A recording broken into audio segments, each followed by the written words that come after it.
Hello and welcome along to another episode of this FM19 story, part of the furniture with me, Daniel. It's season 7, episode 6, and today we continue our championship season with a game away at Swansea City, followed by transfer deadline day. We've started on this screen to avoid any spoilers and to show off our profile a bit as well. We've got ourselves into a fantastic position. We went on a roll in December and now I'm starting to see the reasons why. So if we go to the competition screen, we're all the way up in 8th place, 1 point off the playoffs, albeit the top 4 are miles ahead of the rest. But all the way down to the relegation zone, look at that beautiful 15-point gap, which means we're almost safe for the season now.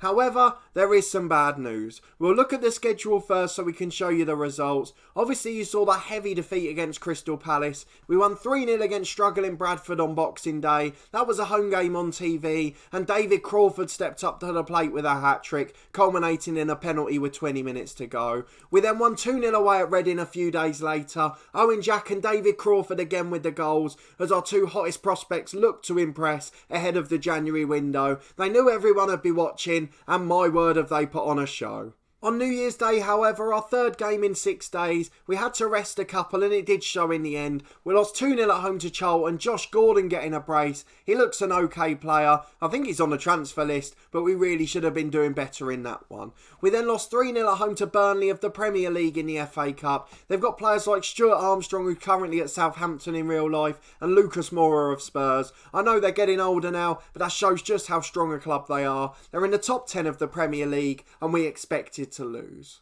However, we followed that up with back-to-back wins in the Championship, and it's been goals galore in the last week or so. We won 2-1 away at Huddersfield, Bobby Duncan ending his goal-scoring drought with a wonderful finish in the 91st minute to wrap up the game. Owen Jack picked up a knock in that one, but that's become irrelevant since. We'll show you why in a moment. But then we won 5-3 in an end-to-end game against Bristol City recently. It was absolutely crazy. It came back to 3-3 after we went behind early on. We were 1-0 up, 2-1 down, 3-2 up, 3-3, and then eventually won it 5-3. Shibola getting a couple in that one. We scored 4 goals from corners, something we've really struggled to do in recent weeks, which showed just what a weakness Bristol City had at the back, and we made the most of it and took full advantage. But we go into this Swansea game with a slightly smaller squad. We've had to make some transfer decisions. We've also got some signings coming in, but it's all a little bit strange at the moment. So if we go and have a look at our transfers, you'll see exactly what I mean immediately. We're in negotiations again to sign Bobby Duncan. We've managed to get him down to $8,000 a week this time, so if he accepts that deal, we'll certainly get it over the line. $575,000's a steal, and we're really looking forward to him hopefully joining on a permanent. We've got Rowan Mcdonald possibly coming back again, £30,000 from Swansea, $3,500 a week, and he's still got that high potential and will be a decent squad player for us. And then Regan Paul we're trying to loan from Cardiff. He'll be a big expenditure on the wages. I think they wanted $5,500 a week of it, but he's a really good centre-half and can help with our back three. Johnny Burns unfortunately struggled with a few injuries, and as a result, he's probably never going to make it a championship level again. You can see some of the bids we've rejected here already. One rising to £6 million for David Crawford from Rangers. He's still wanted, and I'd be very surprised if he's here at the end of the window. Premier League Wolves, one of the sides chasing him. And then we've got another one, Reece Williams. We had nearly £2 million from Ipswich, but we're not losing him again for that price. We've set high inflated but realistic January prices, and if those are met, we'll happily give the lads our blessing to move on. Ipswich are still after him. I think they're in the Premier League. They're not, they're in League One. What's he doing? He's not going there. I don't mind if it's a Premier League club or a top championship team, but he's certainly not going to League One. But let's go and look at the transfer history. Not too much news in terms of ins, but unfortunately there is a very big out on the right hand side. Owen Jack, the star man, he came for £7,000 from Alloa just 5 seasons ago. Crystal Palace have purchased him for £13.5 million in guaranteed money. 15.25 it could rise to if he makes a certain amount of appearances and international caps. And then we've also got that trusty 50% sell-on clause. So if he does well at Palace, his total fees could well eclipse £20 million, which for an average championship striker is absolutely superb. He was scoring at just under 1 in 2, so doing a really good job, but not setting the world alight. And I think that's a really good move for us, considering we've already signed Broder on a permanent, and will hopefully do the same for Duncan. Let's put it this this way, we've sold Owen Jack for £13.5 million, and we've potentially bought in Broder and Duncan for a combined £1 million. And if we look at it that way, we've done some fantastic business. We've also loaned out Ian Brunt, our backup keeper. He's gone to Bury just to get half a season of football, and we've brought in a young replacement on loan from Palace, who certainly owed us one after the Jack signing. But Owen Jack goes with our blessing. 86 goals in 154 appearances, and what a fantastic profit that is. Let's look at his transfer history. 6.75 grand to Torquay from Alloa, and now 13.5 million after 4 seasons of scoring goals galore. A wonderful player, led us to 2 promotions, and I'm absolutely thrilled for him that he gets to take the next step.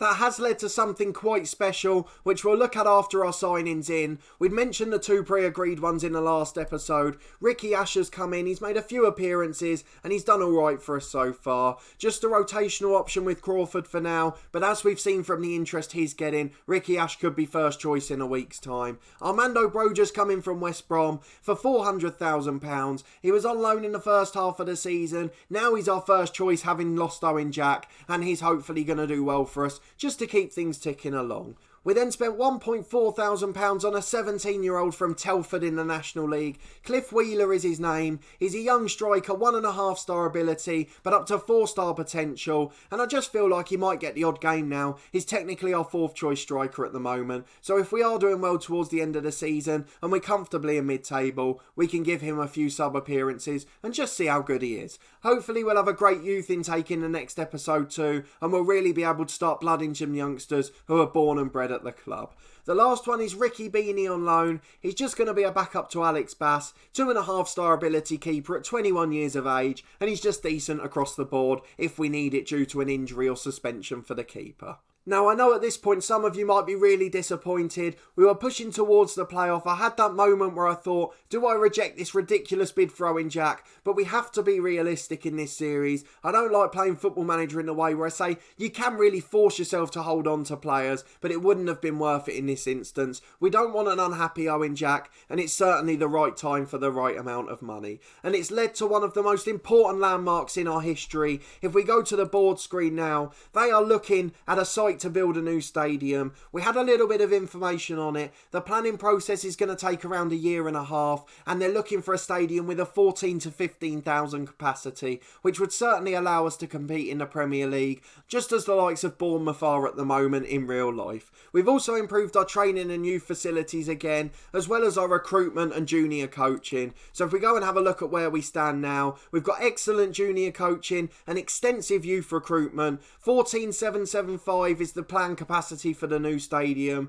We've now got great training facilities and average youth facilities too, so I'm hoping at the end of the season our club reputation will rise sharply. But let's get into this game against Swansea. I'm wary that we've gone on for quite a while now, and we've got to squeeze a potentially busy January transfer deadline day into the end of the episode as well. Swansea in inconsistent form, but still the slight favourites. We're going to go for as close to our first 11 as we can, and we're just going to make a few changes now to try and accommodate that first 11. So David Crawford missed out last time due to fatigue again. He'll come back in. We've got to get Ricky Ash on the bench as he's a really decent pro, but I'm not quite sure who to take off at the moment. I think it'll be Mckeever on that occasion. Johnny Byrne will come back onto the bench for Davis. Now he's back to full fitness. The first 11's just about fit, so we're going to play it as we were before. We've got Alex Bass in goal, Marco Baldock and Reece Williams the back 3. We've got Nico Williams and Adam Lewis the wing backs, Shibola and Tagzef in the middle, David Crawford in that new support role as an advanced playmaker. He's been an absolute revelation there, as you've seen from the goals he's been scoring.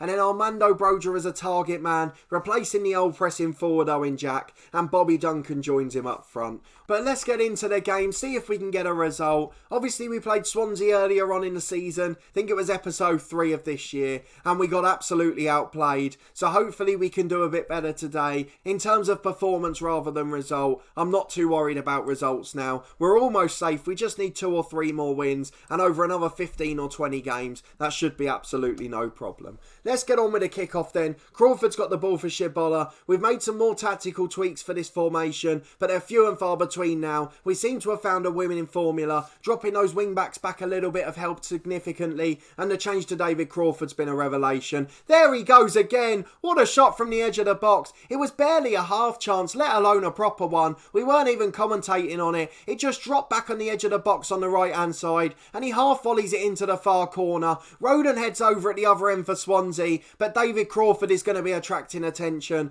and it's quite funny how him and Jack suddenly found form when the window was going to be opening soon. Oh, I don't mind if it makes us another 10 to 15 million pound, but if we get anything less than that, we can afford to reject it now. Owen Jack might be a big loss for the club, but it has essentially paid for a new stadium for us. The board were rejecting it before due to the financial situation, and now they're happy to go ahead. Getting Crawford in would really help as well, but we've got to get a big deal for him, otherwise it's not going to be worth our while. If we can get 10 to 15, I will definitely take it. Again, 10 million for our big attacking players seems to be the magic number, and then that 50% sell-on clause is crucial, as we've seen so many times already. It's a throw-in on the right-hand side, but the highlight ends, and with 20 minutes gone, it's still 1-0, thanks to that bit of magic from Crawford. It's a corner on the right for Swansea, an outswinger to be taken by their set-piece specialist. Falls for Roden on the right, back to Silva, just over the bar, and we still survive, but Swansea starting to dominate their chances now. 5 to the break, they've got another free kick. Up to the edge to Silva. He's not closed down very quickly, goes for the effort. Bass down to his left-hand side, makes a comfortable save. He's doing really well at Championship level. It's another free kick for Swansea on the edge of the box. Deflects off the wall and Broja clears, and it looks like we're going to make it to half-time, but we've got a bit of a sticky situation in the middle with Tagzef on a yellow card already. Let's see if we can get through to the break and maintain our lead for the second half. Let's go and talk to the lads then. We've probably been outplayed again, but we've got the lead, which is the most important thing, and we're just going to tell the lads to keep it up. Quite often at home against the lower table teams, we do go for a more positive mentality. Although we've not got the strongest squad in the league, we've got some really good technical footballers, and we're doing well at keeping the ball in the middle of the pitch, particularly the likes of Tagzef and Crawford, and now we've got Broja who's a bit more of a link man up front. That could actually benefit us. But here away against one of the better sides, it's all about holding on. But Oliver Skipp, the Tottenham youngster in real life, has scored an absolutely cracking goal from the edge of the box, and it's been a tale of 2 brilliant goals by 2 fantastic young players. Their 2 centre midfielders actually are both really hot prospects in real life. Oliver Skipp looks a good player there, and Matt O'Reilly, I think he's at Fulham in real life, and he's a really talented kid too. So Skipp's got the ball again for Swansea, and they switch it out to the right to Ryan Fredericks. He's charging down the pitch. It looks like it's a matter of time for Swansea now. They're really dominating the game as Cassidy shoots just wide from the edge, and we can certainly see why they're up in the top 6. They're one of those teams a point ahead of us, and a draw today would probably be a remarkable result. I don't expect us to hang on the way we're playing, but it certainly shows that Swansea in the playoffs are just a little bit out of reach, even for our first 11. It's Fredericks on the right again. He's got it inside to Skipp. He finds O'Reilly, 30 yards out with time. Tried to close him down, but it goes to the number 10. Now Paul Dummett into the box just wide, and Mark Albrighton comes on. He's got to be over 30 in real life. I don't know how old he'd be on here, but what a fantastic bit of experience that is for Swansea. Nico Williams on the right hand side. Can we finally create a chance in this second period? Out to Lewis on the left. 3 or 4 in the box, but it's headed away at the front post. Only as far as Tagzef. Nico Williams hits the post, and it's back out to Broja, and somehow we lead again. We've had 2 shots on target in this game, and we lead 2-1. One moment of magic from Crawford, and then quick thinking from Broja. The anticipation on the rebound after Nico Williams' brilliant strike hits the post. Just over a quarter of the game to gone, and we still lead 2-1 after that wasted chance for Swansea. Skipp's doing well in the middle though. Nico Williams wins it back for Tagzef. He goes down the line to Broja, beats 2 men, Duncan's in. Great save by the keeper, and it's cleared for a throw, but we're looking so threatening on the break now, and it's our first shot on target that hasn't led to a goal. 15 minutes left, let's make a sub. It's a big risk to take Tagzef off, but we have to do it with him on a yellow yellow card and not playing well. Dozzle will come on for him for now. A really good experienced player to have as a backup. We're not going to make any other subs just at the moment. Nico Williams still coming back to full fitness, so we'll bring on the more defensive wing back for him shortly. We'll see out another 5 or 10 minutes though, and then make another sub. We've got a warning to close Dumb It Down, a marauding fullback for Swansea, but it's us with the next chance as Reece Williams heads a corner over the bar. 10 to go, let's make one more sub. Nico Williams off, Anthony Ralston and Abel, and more defensive deputy comes on, and that should serve us well for the last 10 minutes. Shibola gets the ball back off Crawford. He finds Dozzle. Dozzle back to the right centre half. It's Marco out to Ralston. The sub's just come on. Can he create something? Tries to cross early. Duncan's there at the back post, but it's just past the goal mouth and he's forced wide again. Lewis goes for a cross which is blocked, but he retains possession as the Swansea man doesn't close too quickly. Dozzle gets it to Crawford. We're playing some lovely stuff at the moment. We look so confident and Crawford's the key part of it. I do worry selling him in January that it'll be a much bigger effect on us than Owen Jack. Broger's more familiar with the club than our backup in a number 10 role. Ricky Asher's just joined the club. He's a decent player with plenty of potential, but I don't think he's ready to step in just yet. I think we might need to keep Crawford to the summer, but as I said, a big bid and that soon changes. We can't do much about it if we get that 10 to 15 million. We've just got to hope that Rangers haven't got that spending power. It's Albrighton on the left for Swansea. He goes back to Roden. Now Skip again. We've seen him from there once and now we've seen it twice. What a goal, Oliver Skip. I've got to go and see what his long shot rating is. I know we've only got hidden attributes on here, but it's 13 and he's a very good player, so we can't begrudge him those, but what a fantastic player he's been for them today. Certainly got them out of trouble, although Adam Lewis crosses, Shibola's header hits the keeper and he manages to gather it at the second attempt. We're going to make our final sub. Shibola's absolutely knackered. We'll bring on Matt Butcher for him as a box-to-box and just see if we can see out the game for a point. Let's get back into it then. 1 minute plus stoppage time, but it's Swansea with the corner. Oh, Bass has made a howler. He's given it straight to Roden who taps it in.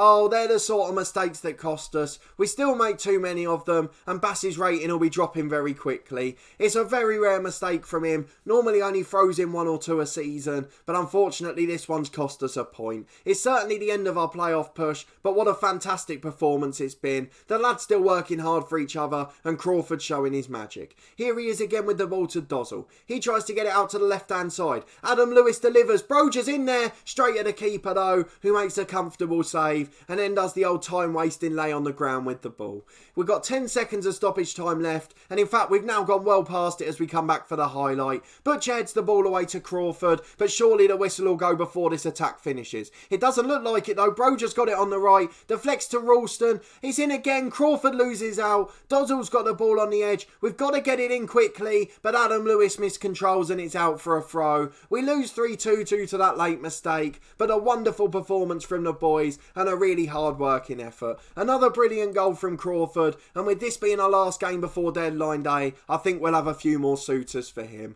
Let's go and see what was said about the game quickly and then have a quick roundup on transfer deadline day. So a disappointing collapse. I wouldn't go that far, but it was disappointing to lose from 2-1 up. It leaves us in 9th place, but the gap to the playoffs remains 1 point. But let's be honest, we're miles away from the relegation zone, and that's absolutely all that matters this season. We'll be back in a moment on deadline day with a roundup of the busy action. Okay, we're back on transfer deadline day. It might actually be quite a quiet one as we've managed to get most of the work we wanted done already. We've not had any more big outs yet, but let's just take part. We'll go and quickly show you what's been done already and what may happen during the day, and then we'll come back as and when there are highlights. So in terms of transfers, there's a couple of potential outs at the moment. Jack Stacey's very much a reserve player, a good versatile backup, but no longer wants to be part of the club. We've got 400 grand offers from Ipswich. Luton's wasn't quite enough and they wanted some of the wages paid as well. So even though I'm a Luton fan and I'd love to help them out and send him back to his former club, I have to take the offer from Ipswich. We've also got a couple of offers for Aaron Davis. One of them we've rejected already, but the one from Bristol Rovers, 175,000 for a player that's out of contract in the summer, and we've got another potential in who could come and replace him. So in terms of potential ins for the day, we've got one left at the moment. That man's Graham Gibson, just £1,500 of his wages a week, and he looks a really solid player, might even be good enough for the first team. But if not, a very able deputy, and now we've got loan spaces into the squad due to the fact we've signed some of them such as Broger and Duncan. But I'm excited about one thing far more than that. Let's go to our transfer history. No more out since you were last with me. We've confirmed the signing of Bobby Duncan, $575,000 from Liverpool. Our parent club deliver again. A really good replacement for Jack, and he and Broja will be perfect first choice strikers. He's in double figures for the season as well, so plenty of talent there. Rowan Mcdonald, another familiar name. He comes back to the club for £30,000. Still has 4-star potential and is a really decent pro. Can play naturally in that holding role if we need to defend somewhat, and depending on whether we lose Crawford today or not, that could be more important than we think. But a really good signing, and will certainly make a profit again. And the final signing is the sort of unknown mystery here, a bit of an enigma, but I think I found the perfect replacement for Owen Jack. And when I say I found him, I of course mean that Richie Latimer, one of our scouts, found him, and I've just gone and signed him from the scout report. So I shouldn't take too much of the credit, but he's come from the Republic of Ireland, the University College of Dublin, and it is John Mckeever. 525,000 looks a lot for someone from the Irish League. He's only got 2-star ability, but a full 5 stars of potential. His stats almost identically resemble Owen Jack. Not quite as good in the air, but a brilliant pressing forward. Another left footer, so could replace Duncan in the other role. And he's fantastic physically and mentally, just needs a bit of work on his finishing. I'm absolutely delighted with this signing, and I really think he could go a long way. Whether or not he makes it at this club, if we do eventually get to the Premier League, I don't know. But one thing I do know for sure is we're certainly going to make a profit out of him. So fantastic start to deadline day. Let's just go through the day and see if anything else happens. I don't think there'll be a great deal. The only one that's potentially going to happen, Lee Davis, the youngster in our youth intake last year, he got a big injury and has started to struggle a bit since, but he's got interest from Hibernian, and if we can get a good deal for him, we'll probably let him go. In terms of our first team squad, it's just the deals of Davis and Stacey were waiting to happen, and then potentially there could be an offer for the likes of Mckeever or Butcher. Let's go through deadline day then, and we'll be back as soon as there's action.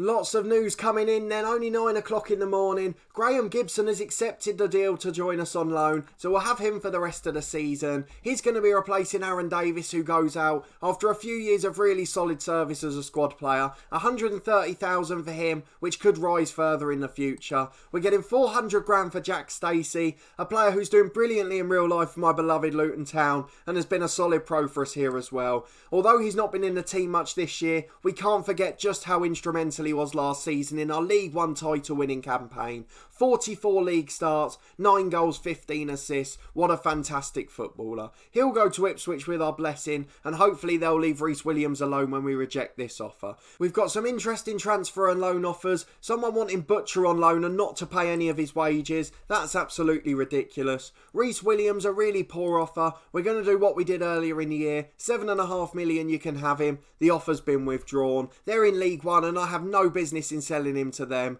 In terms of Lee Davis, we will be a bit more open. 100,000 up front, the old 50% percentage of next sale, and let's see if we can work up the instalments to 50,000 too. 60,000 in fact, just to make it as high as possible. Let's see what they say. They're happy with that. He's probably not going to make it here, and his struggles with injuries concern me. There's loan offers for a fullback from Norwich. I don't know why we're seeing that. They're obviously on our shortlist somewhere. And then Darren Mapley from Palace. He's a player we've tried to loan in before, and in fact we may well do that again now. Tagsef staying for the rest of the season, despite pre-arranging a transfer to Houston Dynamo over in the MLS, but Mapley could be a brilliant partner. We'll be back as there's more news, but I think most of the deals have been done for the day.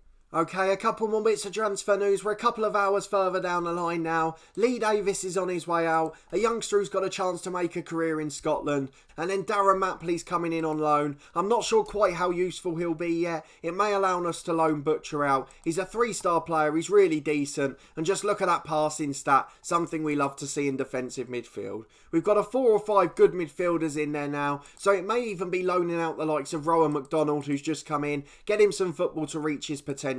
Let's try and do that actually. 3.5 grand a week, see if we can get that paid. We'll keep Butcher at the club for now as he's a little bit better current rating, and we'll be back as there's more highlights from deadline day.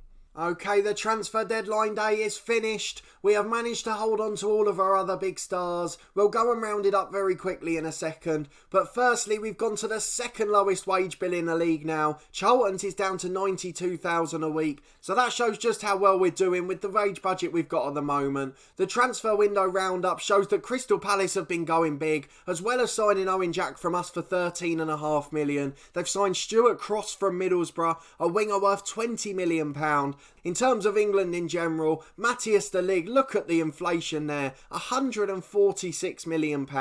And then Foster, an elite British centre-half to PSG, that's not a bad deal either. He's gone directly to replace de Ligt, so PSG in the money-making business now, making £100 million profit on those ones. But we'll very quickly show you when we'll next be back. The plan is to come back around the start of March sometime to show you both a game and our youth intake. Now we've got an extensive youth recruitment and really decent facilities, I'm hoping we'll be able to shine. So it'll be one of those games either side, either Sheffield United away or Middlesbrough at home. And then to finish off, we'll go to the transfer history screen, just so we can see the profit we've made. We've spent $2 million all year, the majority of that in January, as we brought in the likes of Bobby Duncan, Armando Broja and John Mckeever, the three strikers. That's $1.5 million there, but we sold Owen Jack for a whopping $13.5, which pales those figures into significance. But if you did enjoy this video, please put a thumbs up on it as always. I really do appreciate your ongoing support with the series, and I know it must be frustrating occasionally